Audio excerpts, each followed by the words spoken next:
A próxima seita que adulterou também a palavra de Deus foram os mormons.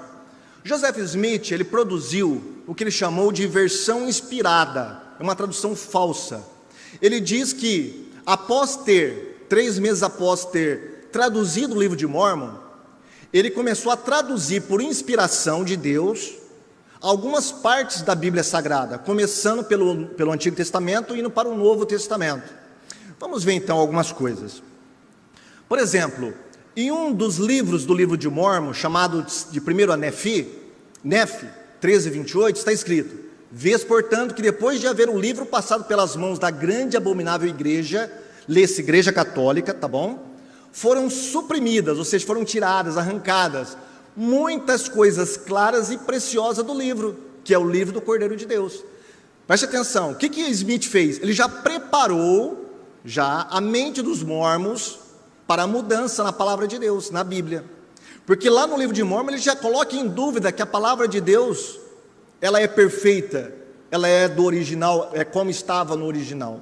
Ela fala que foi tirada pela Igreja Católica.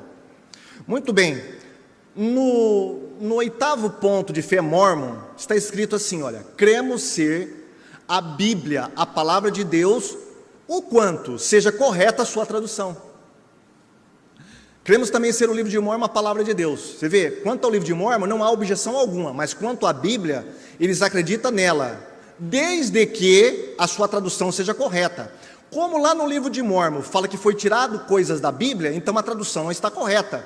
Ora, se a tradução não está correta, e os mormons têm um profeta vivo, que foi revelado para ele a verdadeira religião, isso só podia levar a uma nova tradução da Bíblia. E Joseph Smith, depois de 3 meses de ter traduzido o livro de Mórmon, se empenhou novamente em traduzir a palavra de Deus, de modo inspirado, entre aspas, Nós temos no livro História da Igreja de Plenitude dos Tempos, um livro Mórmon, onde está escrito: a tradução inspirada que Joseph Smith fez da Bíblia foi uma das principais realizações de seu trabalho como profeta e teve profunda influência na igreja. Os irmãos estão vendo aí, essa é uma imagem dos próprios mormons, um óculos, um peitoral lá, com urim e tumim, peitoral sacerdotal, que foi os apetrechos que Joseph Smith usou para traduzir o livro de Mórmon e também fazer essa tradução, entre aspas, inspirada da palavra de Deus.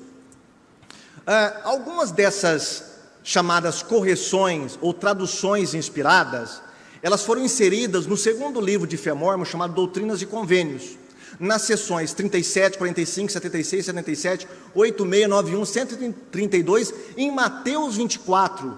Tudo isso está nesse livro Doutrinas e Convênios. Metade desse livro foi, na verdade, o que Joseph Smith recebeu, entre aspas, de Deus, quando estava fazendo essas correções na Bíblia através da sua tradução, entre aspas, inspiradas.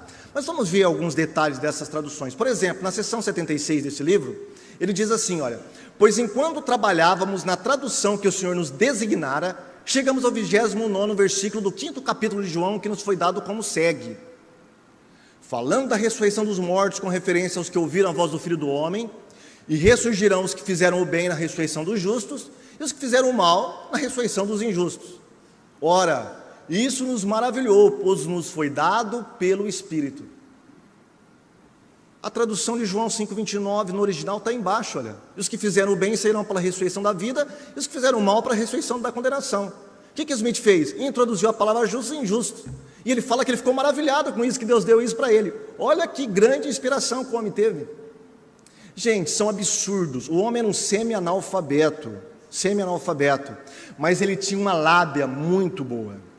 E ele conseguia enganar as pessoas mesmo, Ele conseguia assim, impor a sua vontade sobre as pessoas.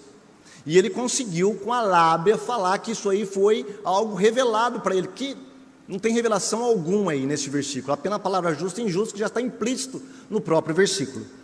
Vamos lá. Em Gênesis, Joseph Smith, no capítulo 14 de Gênesis, ele inseriu 16 versículos a mais no capítulo 14. 16. No versículo 34, que não existe, olha o que ele escreveu ali: como se fosse dado pelo Senhor. E o seu povo fez justiça e alcançou o céu, e procurou a cidade de Enoque, que Deus antes havia tomado, separando-a da terra, reservando-a para os últimos dias ou para o fim do mundo. Olha que interessante. A Bíblia nos diz que Enoque foi arrebatado para o Senhor, e andou Enoque com Deus e não se viu mais, porque o Senhor tomou para si. Olha o que Deus revelou para Joseph Smith. Ele desmente Moisés e fala que não foi só Enoque, foi uma cidade inteira de Enoque. Enoque tinha até uma cidade, gente, e a cidade inteira foi arrebatada para o céu. Isso foi dado por revelação no versículo 34, dessa versão inspirada de Joseph Smith. Ou seja, ele não foi buscar nos originais, o que dava na cabeça maluca dele, ele ia escrevendo, ia tendo isso como revelação de Deus. E os mormons acreditam nisso, tanto é que você viu uma frase daquele livro, né? Que essa tradução é uma das mais importantes do ministério do profeta. E a gente percebe que é uma clara, nítida adulteração da palavra de Deus. Em Mateus capítulo 4, que fala sobre a tentação de Jesus, ele também foi tentado a mudar a palavra de Deus ali. E o que ele mudou? Quando a Bíblia fala que Jesus foi transportado à cidade santa pelo diabo, nas nossas traduções, Joseph Smith falou que foi o Espírito Santo que levou Jesus para o pináculo, para ser tentado pelo diabo. Onde está isso nos originais? Onde está isso nas traduções verdadeiras da palavra de Deus? Em lugar nenhum.